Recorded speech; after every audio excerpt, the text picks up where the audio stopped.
JD Vance thought he'd gotten away with it. For years, he'd sold himself as the authentic voice of forgotten Americans.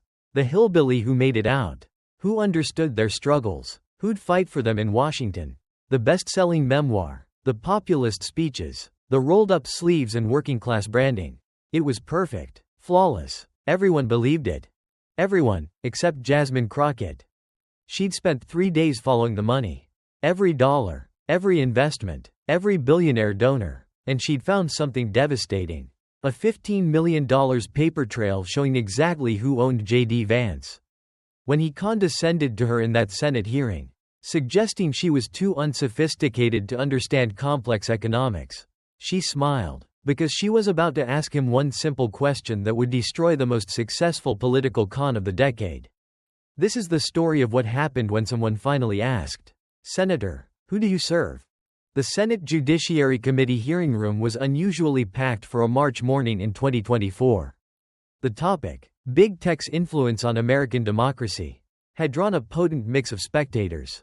There were the usual policy wonks and reporters, but also tech executives in tailored suits, civil liberties advocates clutching legal pads, and a surprising, dedicated contingent of people who had traveled from Appalachia and the Rust Belt.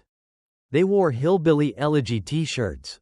They carried dog-eared copies of the book that had made JD Vance a phenomenon. Senator Vance sat at the dais, positioned prominently at the center of the Republican side. At 39, he was one of the youngest and most watched members of the Senate. The product of a meteoric rise from venture capitalist to best-selling author to political star. His memoir had been the Rosetta Stone for coastal elites trying to understand Donald Trump's 2016 victory. His 2022 Senate campaign had positioned him as the future of the Republican Party, a populist warrior. A champion of the working class, fighting a lonely war against corrupt elites and the insidious power of big tech oligarchs. The irony of him sitting on a committee investigating big tech was lost on no one who had actually bothered to read his financial disclosures. But most people hadn't. Most people just knew the brand. JD Vance. Voice of the voiceless. The guy who had made it out of poverty and never forgot where he came from. Across the room, in the witness section reserved for House members invited to participate, sat Representative Jasmine Crockett. As a member of the House Judiciary and Oversight Committees, she had been asked to contribute to the questioning. She had accepted immediately. Vance was holding forth, as he often did. His sleeves were rolled up. His tie was loosened. It was a carefully constructed image of working-class authenticity.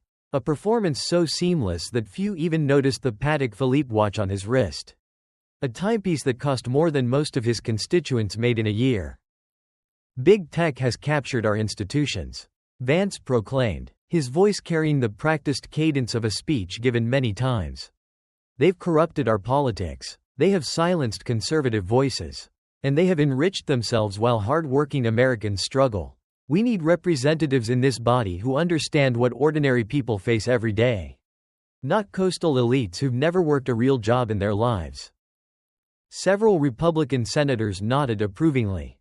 This brand of right-wing populism, this intellectual coherence be damned, played exceptionally well with the base. When the questioning period began, Vance dominated it. He didn't ask questions, he made speeches. He interrupted witnesses. He performed for the cameras with the unshakable confidence of a man who had been told his entire life that he was brilliant. Then, the chairman, almost as an afterthought, recognized the gentlewoman from Texas.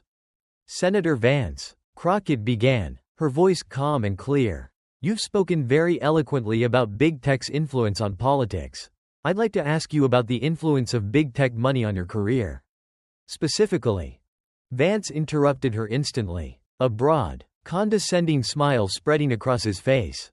I think the Congresswoman misunderstands the issue, he said, his tone that of a patient professor correcting a slow student.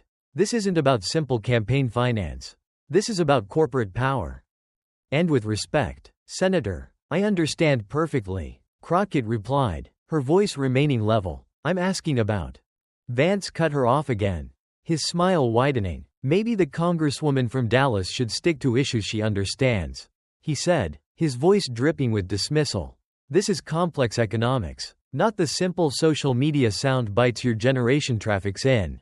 Perhaps it's better suited for representatives with more substantial backgrounds in these matters.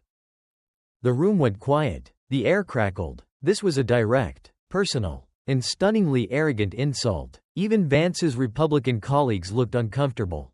You could criticize someone's politics, but you didn't openly suggest a colleague was too stupid or unsophisticated to participate in a hearing. Crockett didn't raise her voice. She didn't show a flash of anger.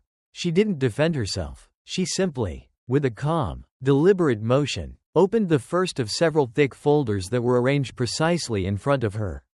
She looked up at Vance, her face a mask of perfect, professional calm. "Senator," she said, her voice like ice, "I'd be happy to discuss complex economics. In fact, I've spent considerable time preparing for this discussion. I've read your financial disclosures, all 83 pages of them. Twice. I've reviewed your venture capital fund's SEC filings. I've tracked your donors back to their original sources. I've analyzed your tax strategies and your investment structures." She pulled a document from the folder. This one bearing the official seal of the United States Senate. "So, yes, let's discuss complex economics. Let's discuss exactly how much big tech money has shaped your career. Starting with the $15 million that Peter Thiel spent to buy you this Senate seat." Vance's condescending smile didn't just falter. It collapsed.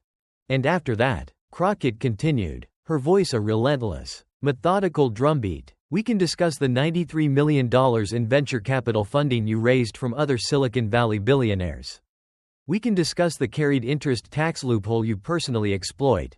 We can discuss the glaring conflicts of interest in your investment portfolio. We can discuss the secret billionaire network you organized to shape American policy. All of it." She looked directly at him, her expression neutral, but her eyes sharp as a scalpel. "Because, Senator, I may be from Dallas, and I may be younger than you. But I am very good at reading financial documents. And yours tell a fascinating story about who actually owns you." Vance opened his mouth. No sound came out. He looked at his chief counsel, who was staring, her face pale, frantically pulling up files on her laptop. He looked at his Republican colleagues, several of whom were now suddenly and intensely fascinated by their own notes. For the first time in his charmed political career, JD Vance felt something he hadn't felt since his Appalachian childhood. It was the cold, sinking, sickening realization that he was completely and totally out of his depth. That someone had, finally, done their homework, and that the carefully constructed narrative of his entire life was about to be systematically torn to pieces. Live on national television. Crockett was already opening her second folder. "Shall we begin with your book, Senator? The one that made you famous?" The hearing room was utterly, completely silent. The buzzing energy of the hillbilly elegy fans in the gallery had evaporated, replaced by cold, confused, and heavy stillness. They had come to see their hero, the man who wrote their story, the champion of the working class. They were now watching that man, his face pale and his hands clenched, as a freshman congresswoman from Texas calmly and methodically cross-examined the very foundation of that story. JD Vance's condescending smile was a distant memory, replaced by a tight, defensive mask. He had walked into the hearing expecting to perform his usual routine, a few folksy, intellectual-sounding jabs at coastal elites, a few grand, sweeping pronouncements about the forgotten man, and then go to lunch. He was now strapped to a witness chair, in a fight for his political life. And he knew it. Jasmine Crockett, with the unhurried, almost placid calm of a trial lawyer who has just seen the defendant's alibi definitively collapse, pulled out a new piece of evidence. It was a copy of Hillbilly Elegy itself. The book was not a prop, it was a prosecutor's brief.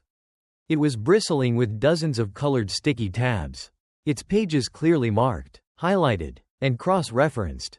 She began by confirming the book's premise, noting that it had positioned him as the definitive voice for forgotten Americans in Appalachia and the Rust Belt.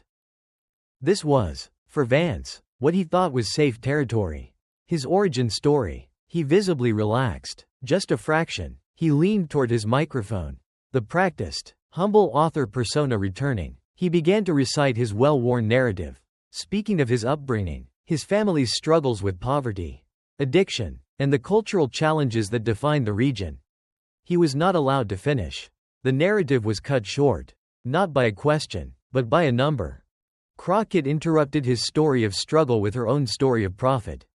She stated, in a flat, neutral tone, that his 2017 financial disclosure, which she had right here, showed $1.7 million in literary income from that book. The number hung in the air, a stark, brutal contrast to the tales of poverty he had just been spinning. The camera zoomed in on the document as she placed it on the overhead projector. There was no denying it. He had not just told the story of his people's suffering, he had monetized it. She then posed a simple, devastating question, her voice devoid of emotion. What, exactly, had he done with that nearly $2 million in profit to help the very communities whose suffering had made him a rich man? Vance shifted, visibly uncomfortable. The question was a direct assault on his populist brand. He offered a vague, rehearsed defense, stating that he had moved back to Ohio with the intention of investing in the region. Crockett's rebuttal was immediate, a 1-2 punch of factual correction and moral judgment. First, she corrected his geography. She noted that he had not moved back to Middletown, the symbolic, gritty, working-class heart of his memoir. He had, in fact, moved to Columbus, one of the wealthiest and most educated cities in the state. Second, she corrected his timeline. She pointed out that his first move after profiting from Hillbilly Elegy was not to return to Appalachia, but to move to Silicon Valley. He had used the book, she stated, as a springboard to join the exact coastal elite class that he now publicly and profitably condemned. Vance repeated his defense, his voice more strained this time, insisting that he needed to learn how venture capital worked so he could bring those tools back to Ohio. Crockett's expression remained unchanged. She countered, her voice cold. Had he learned to bring back those tools? Or had he simply learned how to exploit those tools for his own benefit? This was the pivot. She reached for the next stack of papers. This was not her opinion of his book. This was the opinion of actual experts. She had brought the receipts. She began to read, in a calm monotone, from a series of highlighted academic articles written by scholars who actually study Appalachia. She cited Professor Jonathan Isaac of UW-Madison, who had concluded that Vance's book, and she quoted the professor directly, blames poor people for their own poverty by deliberately ignoring socioeconomic factors. She quoted Russell Castronovo, who noted the book's total lack of justification for its core assertion that systemic problems like opioid addiction were attributable entirely to a failure of personal agency, rather than to economic policy failures. She set the papers down. The evidence of a damning scholarly consensus laid bare for the committee to see. Crockett then delivered her first summary, a devastating portrait of his brand. He had written a book that experts in the field called a distortion. A book that blamed the poor for their own poverty. He had made nearly $2 million from that book, and he had immediately used that fame and money to move to Silicon Valley and join the billionaire class he claimed to despise. She then asked, her voice low and penetrating, how, exactly, this made him a champion of forgotten Americans. Vance, his face reddening, repeated his bring investment back defense. But the words were hollow. The brand was cracking. The hero of the Hillbilly Elegy fans in the gallery was being exposed as a poverty tourist who had sold them out for a ticket to the elite. Crockett, giving him no time to recover, moved to her next, even more explosive, folder. The name on the tab, Naria Capital. The mood in the room changed again. This was the complex economics he had mocked her for not understanding. The press gallery leaned in, sensing blood. Crockett, a true trial lawyer, was not just going to present the facts, she was going to show them. She had prepared visual aids. A staffer set up a large poster board. Show, don't just tell. The first document on the board, a simple timeline. The title, The Vance-Thiel Relationship. The timeline began in 2011, with Vance's fateful meeting at Yale Law School with billionaire venture capitalist Peter Thiel, a moment Vance himself had publicly described as the most significant of his life. Vance, seeing this, tried to frame it positively, speaking about Thiel's vision, about innovation, about how elite institutions were failing to solve real-world problems. Crockett, in response, cut through the narrative. She stated that Thiel hadn't just inspired him, he had hired him. He had created the path for him to become one of those very elites. The timeline on the poster board was brutal in its simplicity. 2016. The same year Hillbilly Elegy is published. Peter Thiel, a Silicon Valley billionaire, hires Vance at his personal venture capital firm, Mithril Capital. Crockett then posed the question of why. She noted for the committee Vance's complete lack of prior venture capital experience, his brief, unremarkable time as a corporate lawyer, and his zero background in high-level finance. She then answered her own question. He wasn't hired for his skills, he was hired for his profile. He had a best-selling book that explained the forgotten man to the coastal elites. He was useful to Peter Thiel. She moved to the next step, the 2019 launch of Neria Capital, Vance's own VC firm. She noted the staggering sum he raised, $93 million. She then forced him to confirm the source of that $93 million. Vance, visibly hesitant, was forced to name his primary backers: Peter Thiel, Mark Andreessen, Eric Schmidt, three of the biggest, most powerful, and most coastal elite billionaires in Silicon Valley. Crockett then posed her next prosecutorial question to the room. What did those billionaires think they were investing in? His thin, two-year track record, or his political future? Vance fell back on his only prepared line. They believed in the mission to invest in Ohio. Crockett's timeline was not finished. It continued, relentless and devastating. 2021. Peter Thiel personally introduced Vance to Donald Trump at Mar-a-Lago, brokering the crucial relationship. Shortly after, the coveted Trump endorsement came. 2022. Peter Thiel personally donated $15 million to Vance's super PAC. Crockett held up the FEC filing for the cameras to see, a high-definition receipt for the largest single donation to a single Senate candidate in American history. She then stood and walked to the poster board, tapping each date with her pen. 2011. Meets billionaire Peter Thiel. 2015-2016. Thiel's network gets him his first high-status jobs. 2019. Thiel's billionaire friends give him $93 million for his own VC firm. 2021. Thiel secures the Trump endorsement for him.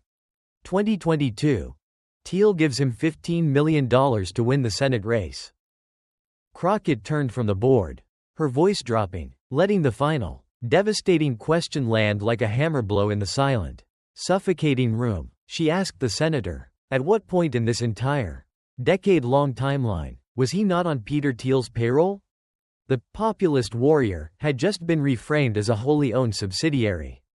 The voice of the voiceless had been exposed as the highly paid spokesperson for a Silicon Valley billionaire. The Hillbilly Elegy fans in the gallery looked ashen.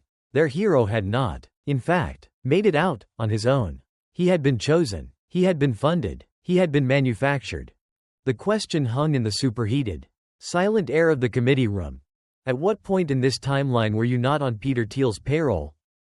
It was an unanswerable, rhetorical kill shot. The populist warrior had been completely, devastatingly reframed as a kept man, a political project bought and paid for by the very coastal elite he had built a career condemning. The people in the Hillbilly Elegy t-shirts, who had come to see their hero, now stared with the cold, hard expressions of a jury that had just seen the prosecution's star witness flip. JD Vance sat motionless, his face a pale mask. He looked, for a long, agonizing moment, like a man who had forgotten how to speak. His chief counsel, her face a mask of panic, was sliding him notes, but what could he possibly say? The timeline on the poster board was not an accusation, it was a simple, factual ledger of his own life. Jasmine Crockett did not wait for an answer. A good trial lawyer knows when a question has done its work. She moved on, relentless, pulling out more documents. She then addressed his current financial ties, submitting his 2023 financial disclosure into the record. She noted for the committee that Senator Vance still holds between $6.10 and $12.65 million in investment funds managed by Neria Capital. the very firm Peter Thiel had funded. She pointed out that even after stepping back to run for Senate, he was still structured to receive management fees from this fund. He wasn't just a former employee of the Thiel network, he was a current business partner. He was still, to this day, on the payroll. She then posed the central question of the hearing, the one that had been lurking beneath the surface of his entire condescending performance. The question was simple. Who did he serve? Was it the people of Ohio, the forgotten Americans, who had believed his story and bought his book? Or was it Peter Thiel, the Silicon Valley billionaire who had invested over $100 million in meticulously building his career? From his first tech job to his $93 million fund to his $15 million Senate seat? Vance tried to respond, his voice strained, falling back on his only available defense. He had followed all ethics requirements. Crockett brushed the legalistic non-answer aside. The question, she clarified, was not about legality. It was about authenticity. She was not questioning if he had broken the law. She was questioning if his entire public persona was a lie. She then moved to her next, even more explosive, folder. She announced that she wanted to discuss what Mr. Thiel actually believes in. Because if Senator Vance was his investment, his constituents deserved to know what kind of returns their senator was expected to provide. She produced a document with professional formatting. It was a brochure. Senator, she stated, in 2019, the same year you launched your Thiel-funded venture capital firm, you and Mr. Thiel organized a secret meeting in Rockbridge, Ohio. Vance's head snapped up. This was a new, unexpected line of attack. Crockett continued, noting that this was not a public conference, but a private, invitation-only gathering of conservative billionaires and media figures. She read the names from the attendee list: Tucker Carlson, Rebecca Mercer, the architects of the New Right. The stated goal, according to reports, was to build a mega movement that would outlast Donald Trump. She then held up the brochure for the cameras to see. You formed what's called the Rockbridge Network. She began to read directly from their own promotional materials. Through strategic litigation, we will identify leverage points where the law allows us to hold bad actors, including the media, accountable. Crockett looked up from the page, her gaze sweeping the room. She explained, her voice dripping with prosecutorial ice, that this was not a grassroots movement. This was a billionaire-funded network, designed to use the legal system to attack the press. She asked how, exactly, that qualified as populism. Vance, now visibly angry, insisted they were holding powerful institutions accountable. Crockett's response was a clean, brutal parry. He, she stated, was the powerful institution. He was funded by billionaires. He organized conferences for billionaires. He created legal networks to advance billionaire interests. And he was marketing himself as a champion of the working people. She then produced another report, this one from the Washington Post, which had analyzed the network's goals. She read a quote from Chris Buskirk, one of the network's organizers, who had described their vision for America. The quote was chilling. Either you have an extractive elite, an oligarchy, or you have a productive elite, an aristocracy. He called this new vision aristopopulism. Crockett set the paper down. That is not populism, Senator, she stated, her voice a low, cold judgment. That is oligarchy with better branding. You and your billionaire backers have simply decided that America should be run by a wealthy elite. As long as it's the right wealthy elite, the one that benefits you. The remaining hillbilly elegy fans in the gallery looked utterly betrayed. Their hero, the man who spoke their language, was now being exposed as the intellectual author of a new aristocracy. Crockett concluded her point. This network, she noted, was already, according to reports, looking for a successor to Trump. And he, JD Vance, was their chosen candidate. Peter Thiel's $100 million plus investment in his career wasn't just to buy a senator. It was to buy a future president. The hearing room was a tomb. The populist warrior was not a populist at all. He was, as Crockett was so methodically proving, the lead candidate for the new American oligarchy. And she still had a stack of folders left. The hearing room was a vacuum. The words, oligarchy with better branding, hung in the air. An epitaph for the brand JD Vance had spent a decade building. The Republican members of the committee, who had been primed to defend their populist warrior, sat in stunned, uncomfortable silence. They had no talking points for this. There was no defense for aristopopulism. The people in the gallery wearing hillbilly elegy t-shirts were now staring at Vance with a cold, hard, and unfamiliar gaze. It was the look of a congregation that has just realized their preacher is a conman. Vance himself was visibly reeling.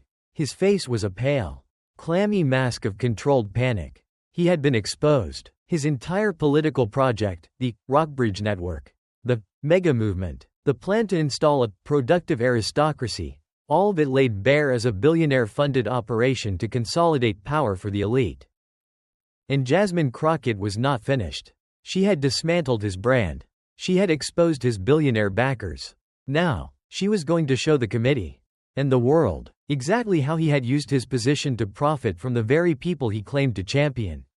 All while mocking her for not understanding complex economics. She reached for the next, even thicker, folder. This one was labeled, simply, Income and Taxes. She began by reminding the committee of Senator Vance's condescending remark that this was complex economics she couldn't possibly understand.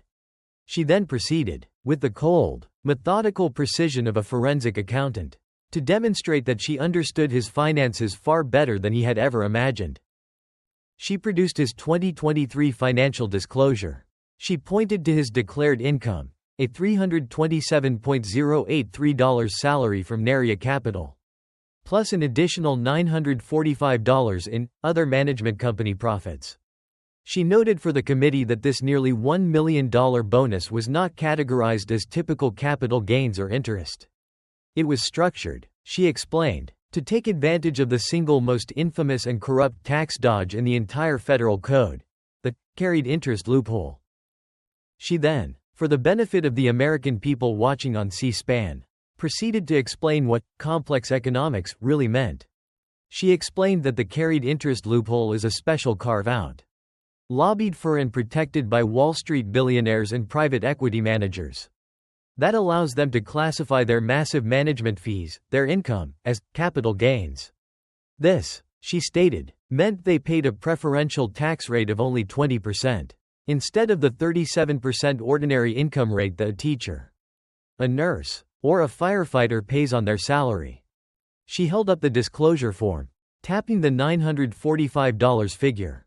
The populist senator from Ohio, the man who built his brand on the struggles of the working class, was actively exploiting a loophole to ensure that he paid a far lower tax rate than the very teachers, nurses, and firefighters he claimed to represent. But she didn't stop at the hypocrisy.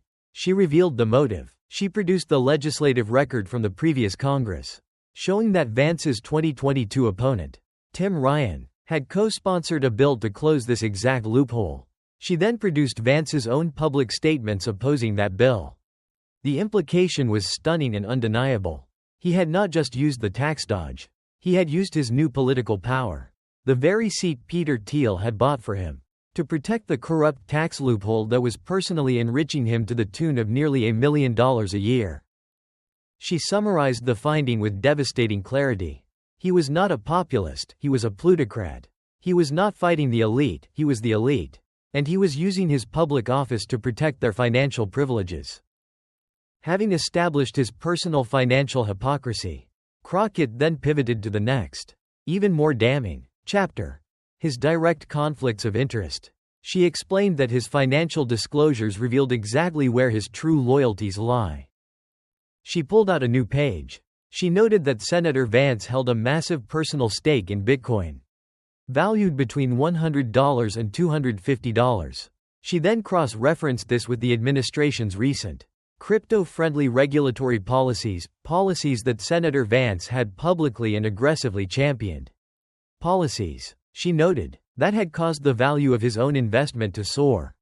She pulled out another page. She detailed his investments in a venture capital fund called Revolution's Rise of the Rest seed fund, an investment worth between $100 and $250. She then revealed that this fund had invested in at least 4 defense contractors. She read their names: Hermes, Slingshot Aerospace. She then produced the records showing that just weeks after the new administration took office, two of those very companies had received massive, multi-million-dollar defense contracts. She noted for the committee that Senator Vance, who sat on committees overseeing defense spending, was in a direct position to profit from the very government contracts he was voting on. Vance, who had been staring at his hands, looked up, his face a mask of fury. He insisted he had followed all ethics guidelines. Crockett, once again, refused to take the bait. She stated, her voice cold, that she was not questioning the legality of his actions, which was a matter for the ethics committee. She was questioning the authenticity of his brand and the morality of his service. Then, she delivered the final, crushing blow of her financial dissection. She pulled out the information on one last investment, a company called Acre Trader. She explained to the hushed room what Acre Trader does. It is a farmland investment platform. It is a company, she explained, that allows Wall Street investors and Silicon Valley billionaires to buy up American family farms, turning rural farmland into a financial product, like a stock or a bond, that can be sliced up and sold to coastal elites who have never touched dirt in their lives. She read from an analysis of the company's business model. When family farmers fail, when they face foreclosure, when they are forced to sell the land their families have worked for generations, Acre Trader and its investors profit. She looked up, her gaze sweeping across the gallery, past the shocked faces of the reporters, and landing on the small group of people in the hillbilly elegy t-shirts. Their faces were no longer smiling. They were not confused. They were masks of cold, hard, and growing anger. Crockett then turned her gaze back to the man at the dais. She noted that he, Senator JD Vance, the author of Hillbilly Elegy, the self-proclaimed champion of rural America, the man who had monetized the suffering of the forgotten farmer, was personally invested in a company that profits from the destruction of the American family farm. The voice of the voiceless had just been exposed as a vulture, feeding on the very people he had built his brand by claiming to represent. The revelation hung in the air, thick and toxic. The man who had written the book on the struggles of rural America was actively profiting from a company that specialized in packaging and selling their failed farms to Wall Street investors. The small, devoted contingent of Hillbilly Elegy fans in the gallery, who had come to cheer on their hero, were no longer smiling. Their faces were a mask of cold, hard, and growing anger. They were, in real time, experiencing the 5 stages of political grief, and they were landing squarely on betrayal. JD Vance, who had been trying to maintain a facade of intellectual sparring, now looked visibly shaken. The Acre Trader investment was not a matter of complex economics he could hide behind. It was a simple, visceral, and morally indefensible contradiction. He had been exposed, not just as a hypocrite, but as a predator. Jasmine Crockett, sensing the kill, gave him no time to recover. She calmly, methodically, closed the folder on his financial conflicts of interest and reached for a new one. This one was filled with printed interview transcripts and screenshots of his own social media posts. She stated that the committee had now established the financial mechanism of his career, a machine built and funded by Silicon Valley billionaires. Now, she wanted to examine the product that machine had created, his political persona.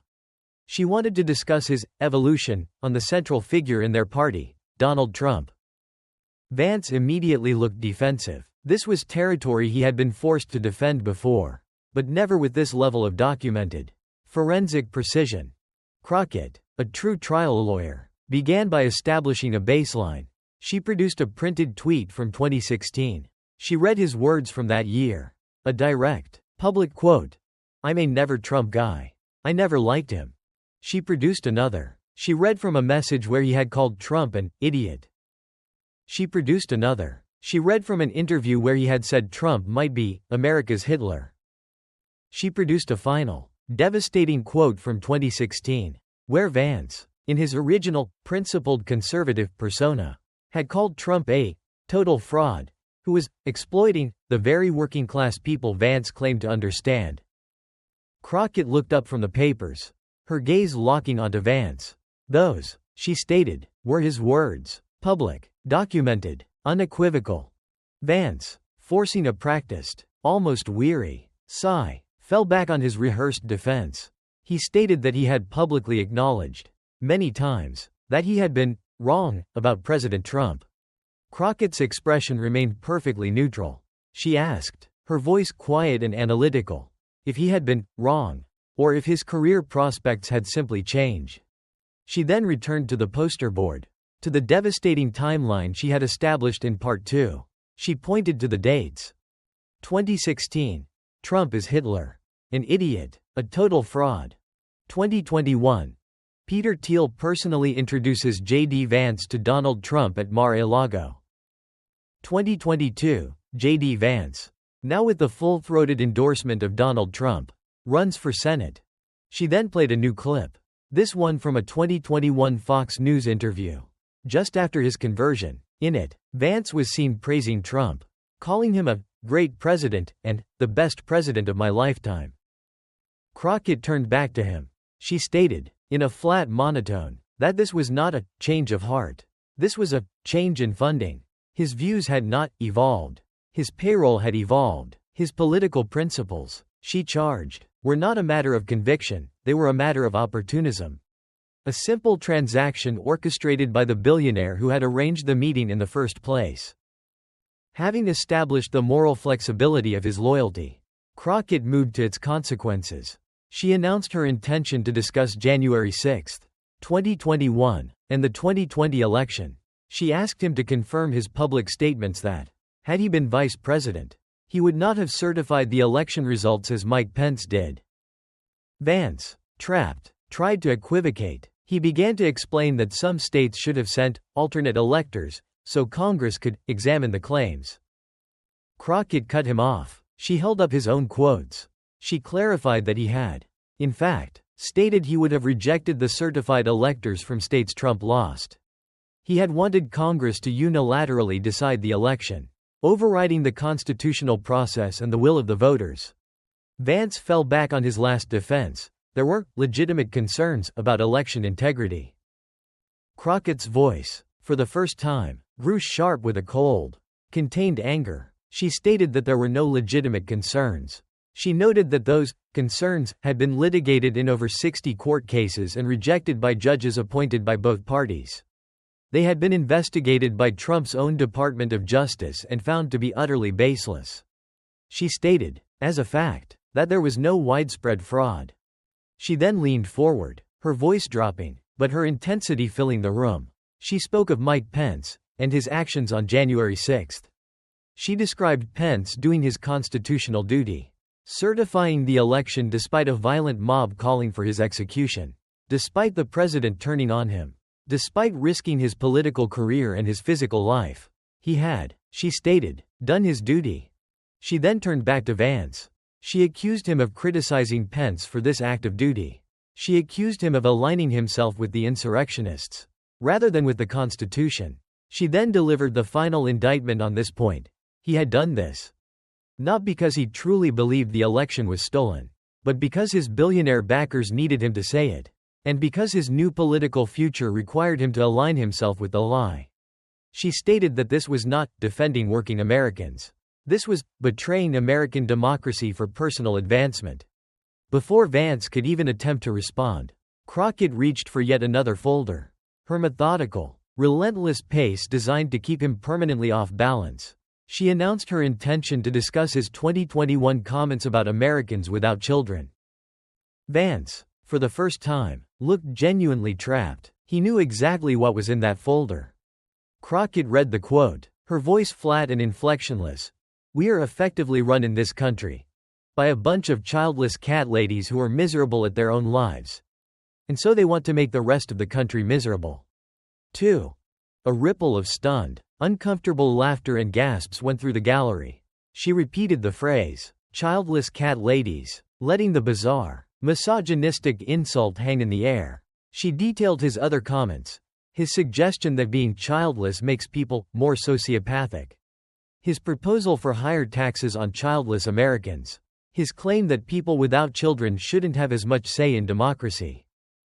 Then, she connected it all back to the economy. She stated that millions of Americans don't have children, not by choice, but because the economic policies he supports make it financially impossible. She cited skyrocketing housing costs, crushing healthcare bills, unaffordable childcare, and crippling student debt. She looked at him, her gaze a mixture of pity and contempt. She accused him of not just mocking them, but of blaming them for a systemic problem that his own billionaire donors, like the ones at Acre Trader, actively profit from. Having dismantled his persona as a champion of forgotten Americans and champion of the family, she opened her final, thinnest folder. She announced her intention to discuss his September 2024 allegations about Haitian immigrants in Springfield, Ohio. Vance's face, which had been pale, now flushed a deep, mottled red. This was recent, this was raw, and he had been repeatedly and publicly debunked. Crockett read his social media post, in which he claimed that illegal Haitian immigrants were draining social services and causing chaos.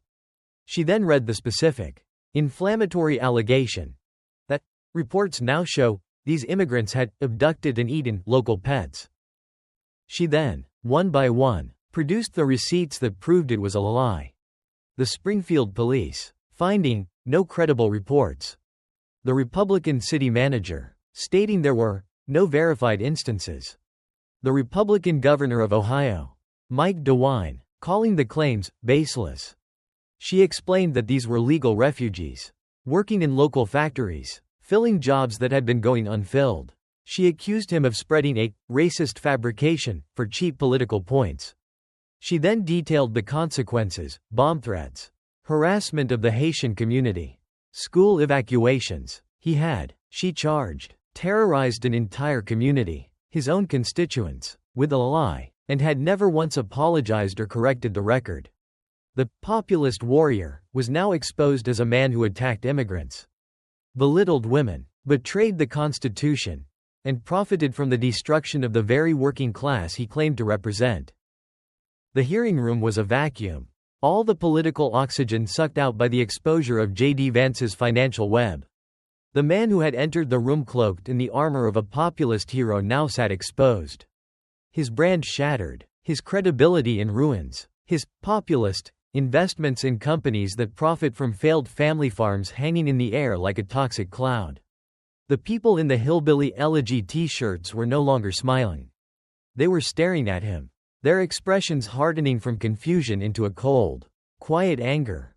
Jasmine Crockett, seeing her opponent broken and cornered, gave him no time to recover.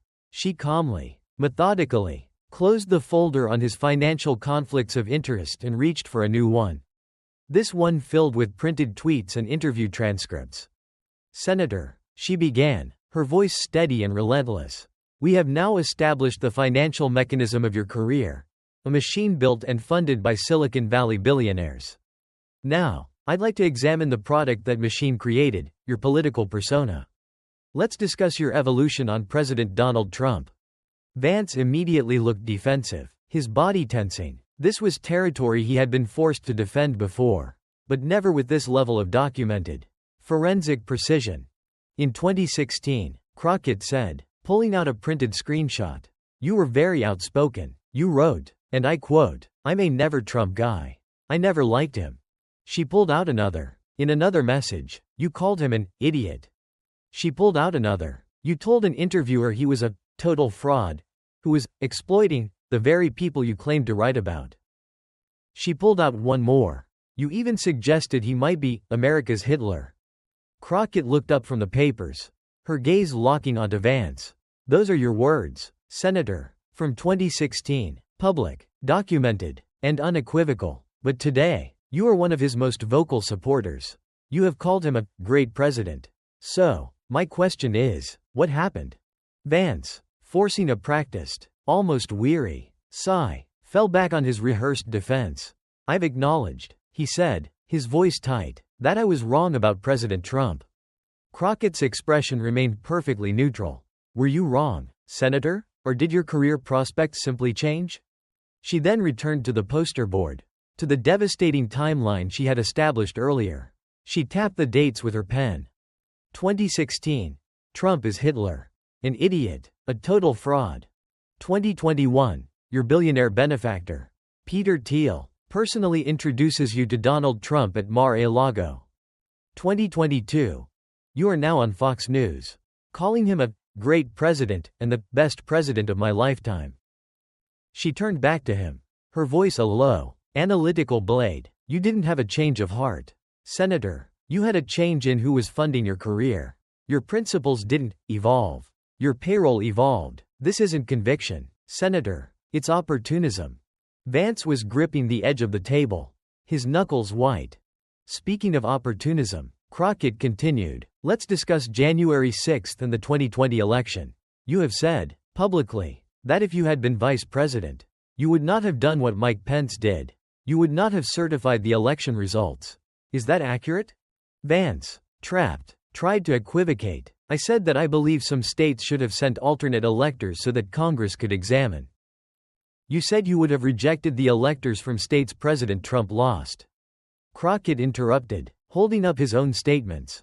You wanted Congress to unilaterally decide the election, overriding the Constitution and the will of the voters, all based on concerns about election integrity. We had legitimate concerns. Vance began. No, Senator, you didn't. Crockett's voice, for the first time, grew sharp with a cold, contained anger. Those concerns were litigated in over 60 court cases. They were rejected by judges appointed by both parties.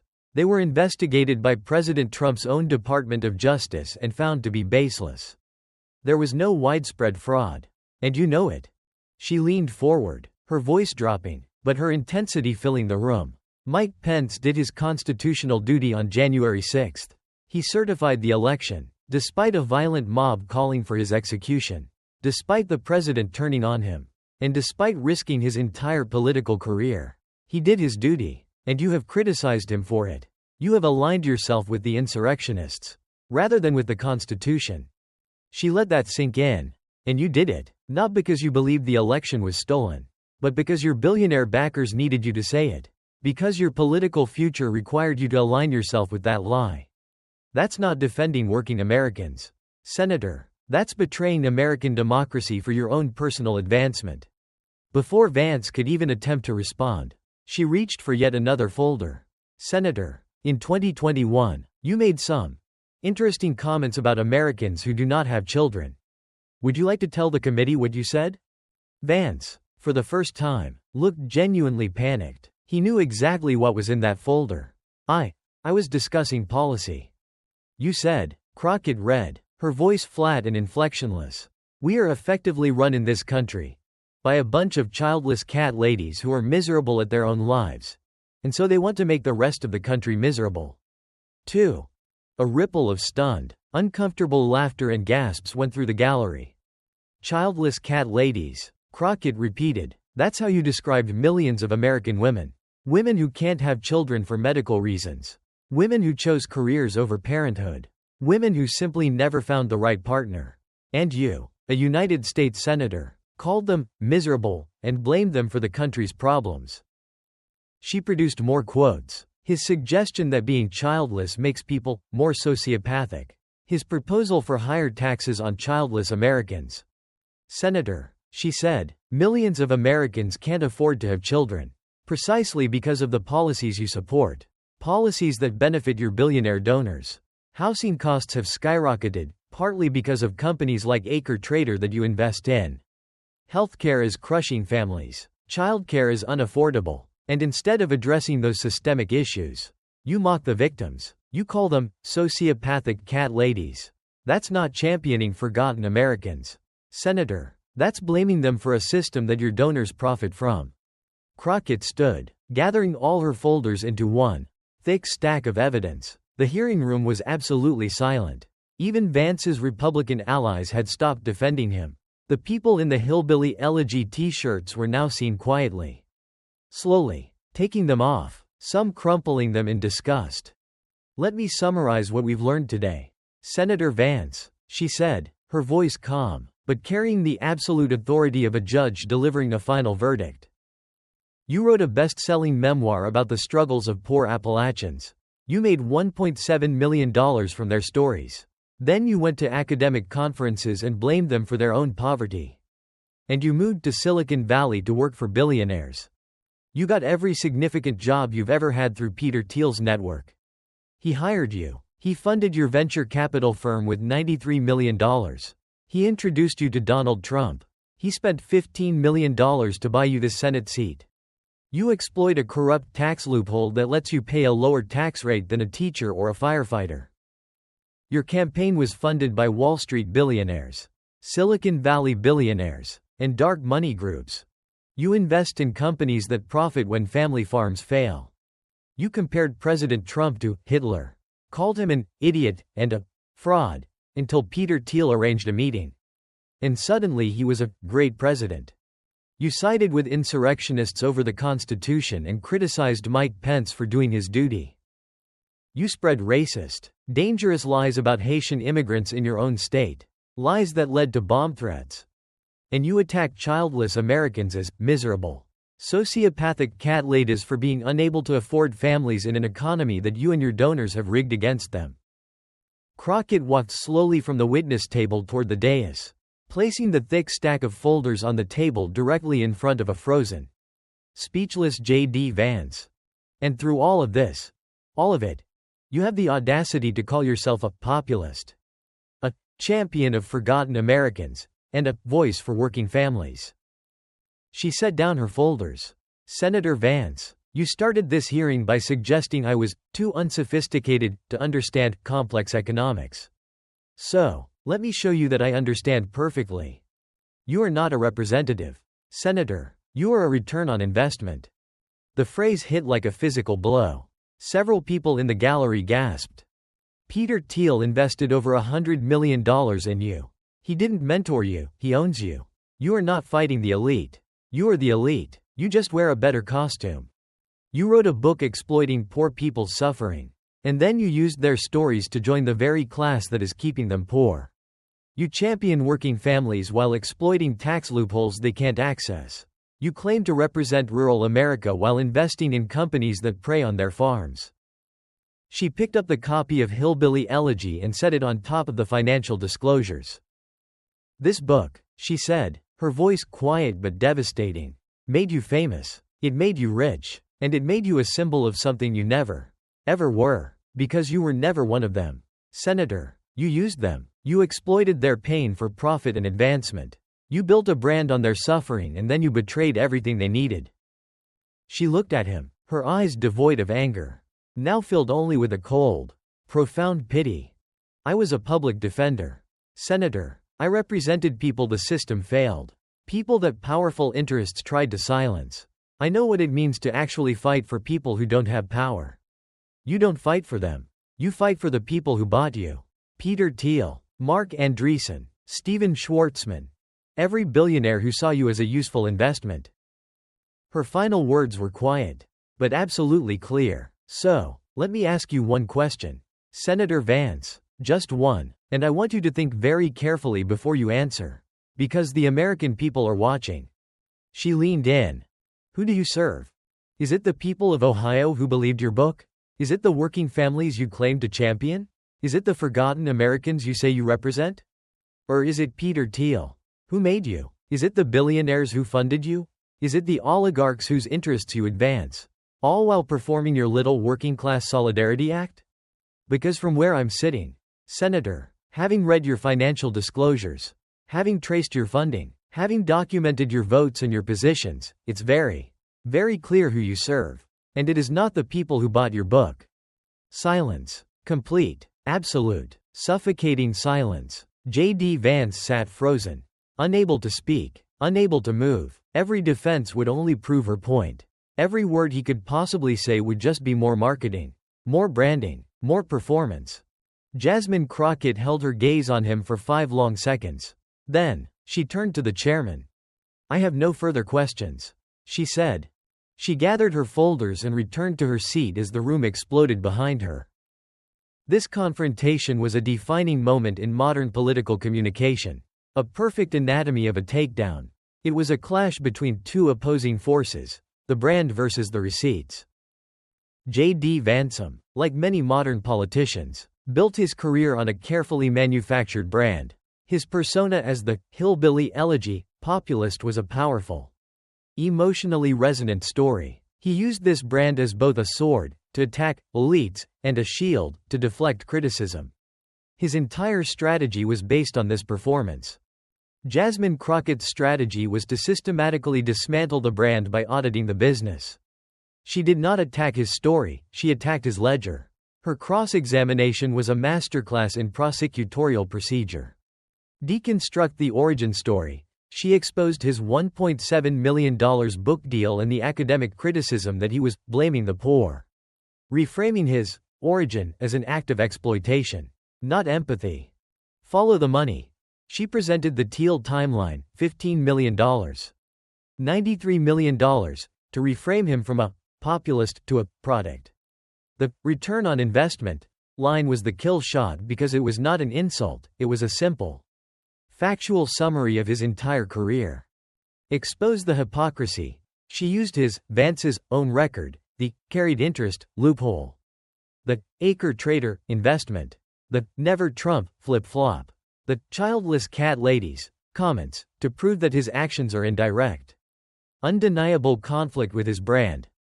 Ask the unanswerable question. The final question, who do you serve, was the culmination of all the evidence.